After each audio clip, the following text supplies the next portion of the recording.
Hello, thanks for joining me here today on Throwback Thursday, June 22nd, 2017, the official first day of summer. But for those of us here in the southwest part of the United States of America, we've already had record-setting high temperatures approaching 120 degrees Fahrenheit for a few days. So technically, you can say today's the first day of summer, but it's been awful hot for the past few days. So we are rolling into some summer, getting a running start into the season. So as always, I start out by sharing my rhino of the day, and today it is one of my larger rhinos of the collection. This is a fairly sizable, I don't know, about a 20-inch long leather rhino. Fairly standard. You see these around at arts and crafts festivals and whatever, or I do. People that are searching for rhinos see them. And I do have a couple of these. This is my light brown one, and I also have a dark brown leather large rhino. Looks practically the same, but he's dark brown, and I'll be sharing that in the future sometime. But for now, we'll put him back on the shelf. This is Mr. Humongo Leather Rhino. I don't see any dates or anything else on it, so that's it for today's Rhino of the Day.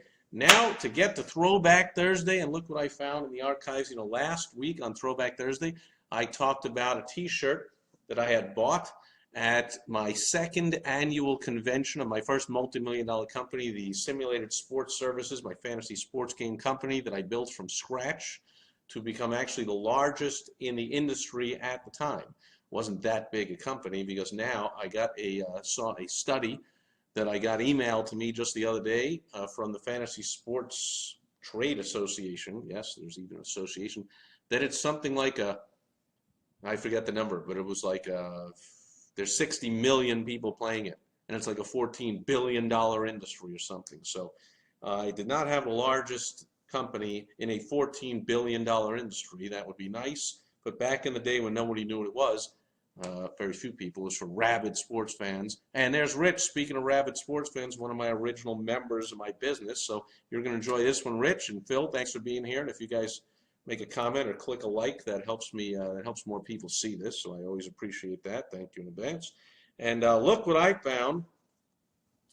Somewhere in storage, I found an actual t-shirt from my fantasy sports game company. So last week I shared a t-shirt from the NBA All-Star game that I had our second annual SSS convention at.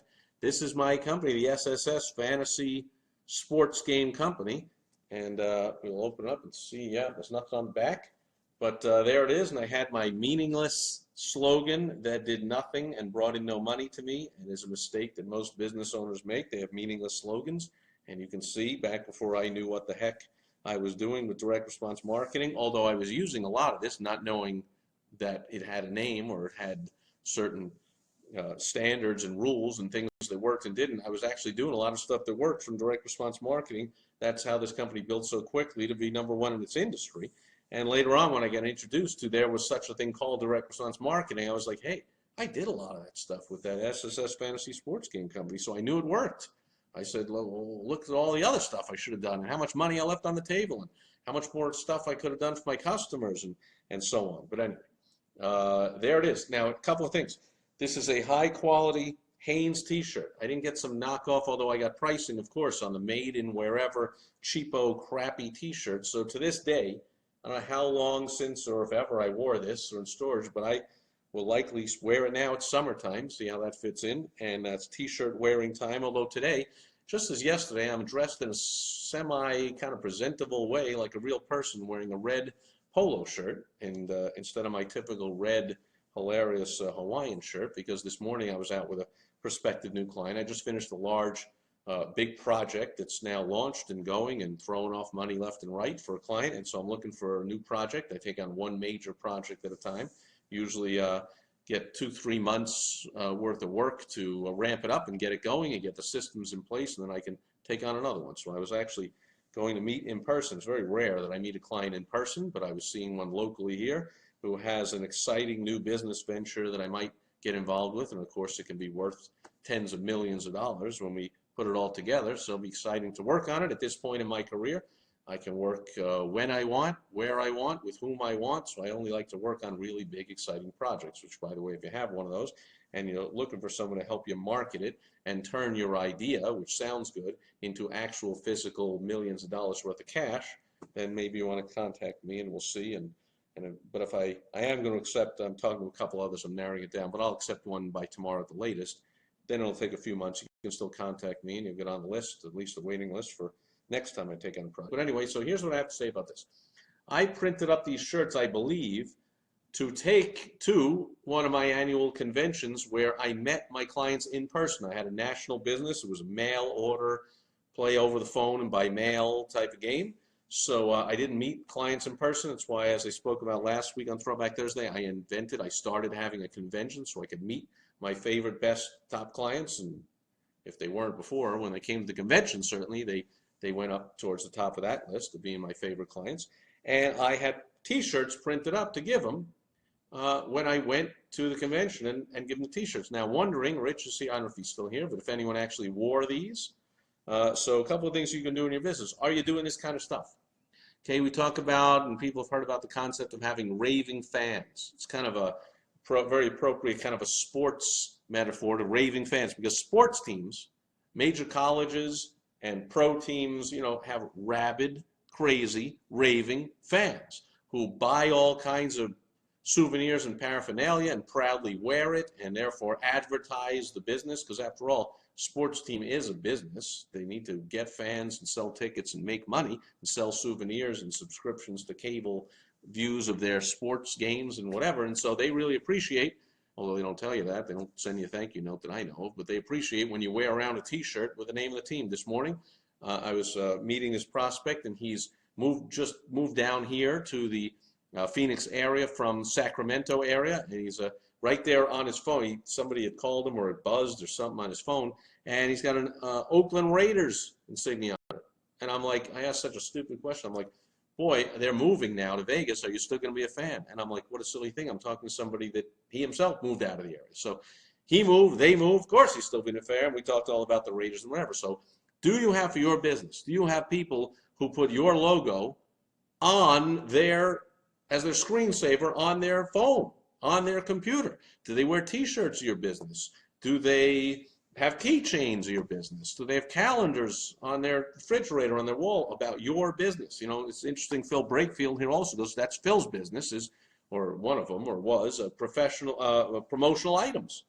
So contact Phil, and if he's not still doing it, he'll let you know somebody that is, that can print up, mugs and T-shirts and pens and calendars and all that typical kind of stuff. But he can also do some fantastic print up. Of course, he could do these T-shirts. He could print up apparel and leather bags and all kinds of fancy, really cool stuff, and fancy pens instead of just typical throwaway pens that you get from your insurance agents and whatever. Really nice ones that really set off a good feeling when your clients or prospects, customers, patients get this kind of stuff. So it's one way to, everyone says they want raving fans of their business. So ask yourself, are you treating your customers, yeah, I even said fan, are you treating your customers, clients, your patients, your members as if they are fans? Think of it that way, that even if they just bought some today for the first time, they're a fan. Now at that point, they're a casual fan. Just like somebody would go to one sporting event. Oh yeah, I enjoyed the game. Never going back, never buying season tickets, not buying T-shirts, not putting their bumper sticker on my car, not advertising your company, sorry, but a casual fan, bought something. But our goal is to turn them into raving fans. So of course it goes without saying to give them excellent service, products, deliver what you say, go above and beyond, but be thinking, what do raving fans of sports teams do? What do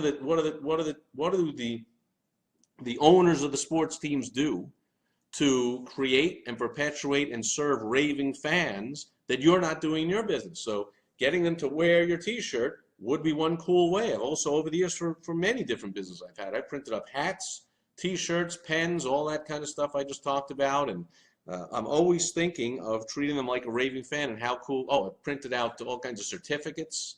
When I had my marketing, Chicagoland Sharpest Entrepreneurs, I taught marketing to small business owners and hosted hundreds of events, and I would print up certificates for my marketer of the month, my marketer of the year. Well, they got a nice certificate framed that they could, or nice trophies that cost 50 or 80 or $100 for these, but that I was picturing that they would put this on their shelf in their office or on their wall, and other business owners would come in, suppliers, customers, clients, whomever would come in, even just salespeople from companies would come in and say, oh, what's that? And who knows how many new clients, members that I got from them helping to spread the word about my business as raving fans. So that's it for Throwback Thursday. I just want you thinking, it's nice to think I want raving fans, but what are you doing to treat your customers as if they are, or at least are potential, fans of your business? One thing to do is do something like this. This t-shirt is likely over 30 years old. Yeah, it's about 30 years old. This company was from the late 80s, and now it's the late 2000 teens, for crying out loud. About 30 years old, but it still seems to be in fantastic shape, and I'm going to start wearing this thing. And I wonder if anyone that I gave out, however many of these I gave out, how many people still wearing them. And other things you can do, you don't just have to give out stuff, you can sell stuff. That's what the sports teams do, right? They sell jerseys and t-shirts. Don't think, my favorite baseball team, the New York Mets, is going to give me a t-shirt, but I must own a dozen New York Mets t-shirts and hats and uniform shirts and all kinds of other, things on my wall and plaques and whatever, and all kinds of Met stuff that I paid for. So you can even get people to buy stuff that they're buying it to advertise and spread the word about your business. So think about that. If you're a restaurant owner, are you selling your hot sauce that everyone says is great, or your salad dressing, or are you shipping your desserts all over the country, or whatever people say in your business that they love? Are you then letting them buy t-shirts to say, hey, I ate the big steak at Joe's Steakhouse? Are you doing that kind of stuff? Okay, and we can get more into that, but that's enough today. Just want to open your eyes to that. Thank you. Rich says, awesome shirt. Brings back the memories, doesn't it? Phil says, yep, t-shirts done the right way can arguably be, oh, who knew, the most cost-effective and far-reaching marketing tools one can implement. Ironically, we delivered some tees to Jessica Rhodes today, so that's what I was talking about yesterday, and I've already put the book back up on my shelf, but that are already now. Okay, I guess I'll believe that one, but delivered t-shirts today that are already getting rave reviews. So that's a little quick to get that kind of feedback. Your results might vary, but it's good to know. At least maybe he just means that Jessica, the owner of the business, gave rave reviews and said, I love these t-shirts, and I'm going to give them out or sell them or whatever. And so have her send me one, will you? And now Rich says, oh, there's Rich. We give out keychain mini flashlights, and our customers love them. Right, and hopefully you're putting your company logo on them, and that's something, yeah, people can, that's a useful thing. So t-shirts, useful thing, and it blasts your message out and advertises and says, I love this rock and roll band, this sports team. Why not your business?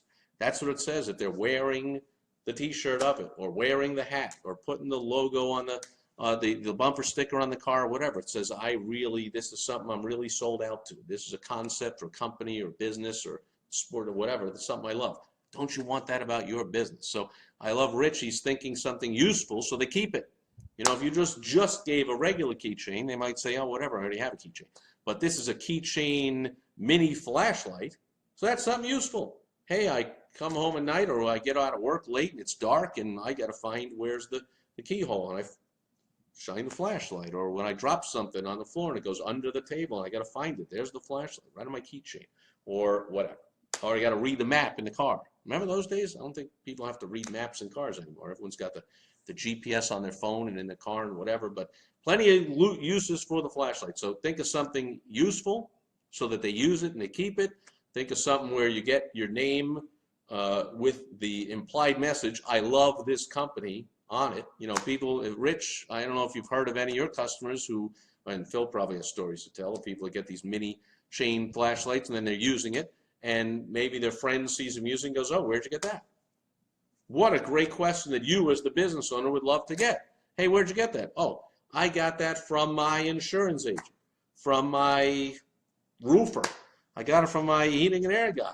I got it from Stretchlon Industries. Where'd you get that from? From a company I love. I'm a raving fan of. So that's Throwback Thursday, my tip of the day. Treat your customers like they could become, or they are, raving fans with all that goes along with what raving fans wear and do and carry around and put on their walls, and just the feeling they have. And they're so proud to talk all about how they love their team, and they spend lots of time and money on it. Like, don't you want even a little bit of that for your business? So that's it for Throwback Thursday. I'm going to take my 30-year-old t-shirt that brings back the memories, the first multi-million-dollar business I ever built and owned, along with the meaningless slogan on the bottom. Because back then, fantasy sports might have 60 million players now, but back then it was only for nutcases like Rich and me that were serious fans, rabid, serious, crazy fans of the sport. Now it's pretty much open to anybody, but that's what that meant, serious fun for the serious fan. I have to explain it. It's not a very useful slogan, is it? That's it for today. At the end, I'll go to see if we have any more. Oh, Phil is coming back and saying Jessica changed her Facebook picture to her wearing the shirt. There you go. So, see, he was right, and I was wrong. That's what I would call a rave review, that the second the business owner got this shipment of shirts coming in, she put one on and changed her Facebook profile photo to her wearing the shirts. Pretty ring endorsement that she loved it, and she says her customers are already requesting them. Right, of course. See, because in the social media world, she's very smart, and I have a feeling Phil might be the smart one there also who suggested she do that, because when she does that, now everyone sees that and goes, I want one of those. Awesome. Speaking of which, as far as Facebook profile photos, I put mine up and got some guidance way back from my mentor of social media, and he suggested something. To this day I do. I know lots of people do the opposite, but I never change my profile photo. It's been on Facebook ever since I first joined it, the day I joined it, same with my Twitter photo, and that's so that I have consistent branding, consistent image. Everyone knows, they see that, that's me. There's another strategy you can use on social media, is to constantly be changing your profile photo, like you see there, Phil's talking about Jessica doing, and that way people get a notification, hey, so-and-so changed their profile photo, and now you get a mention in everybody's feed, and they can go click like and whatever. So 6 of one, half a dozen the other, but for me, my former rambunctious, crazy Cocker Spaniel Emmanuel, who is no longer with us physically on Earth, will always be with us, because he'll be right next to me in my Facebook profile photo. So heck, now I'm talking about a whole different subject. So that tells me, gives a good hint that today's episode has ended. Thanks to everyone being here live. Melissa, thanks for being here. Dog, Phil, Rich, thanks for everybody with the comments and the likes, especially because I'm told that's what makes Facebook spread the message around, the engagement, the likes or dislikes, anything. Just engage, please. Tell me you hate it. Put a comment in and say that was stupid, anything at all, because I win. Facebook will spread the word, and some more people will see my videos, and that's fun for me and for everybody. And if you miss one, you can scroll back through Facebook, or I always put them up on YouTube, put them on my blog, on my podcast, email them out if you're on the email list, and I go into more detail, of course, with my clients or anyone who really asks for help that I feel like helping. I go into a lot more detail on everything I talk about. Look at that. Lots of likes coming across the screen. Who's ever doing that, thank you very much.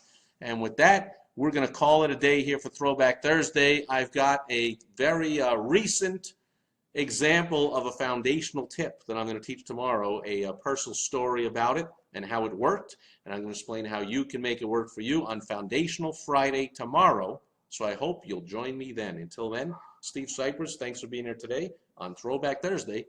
Over and out.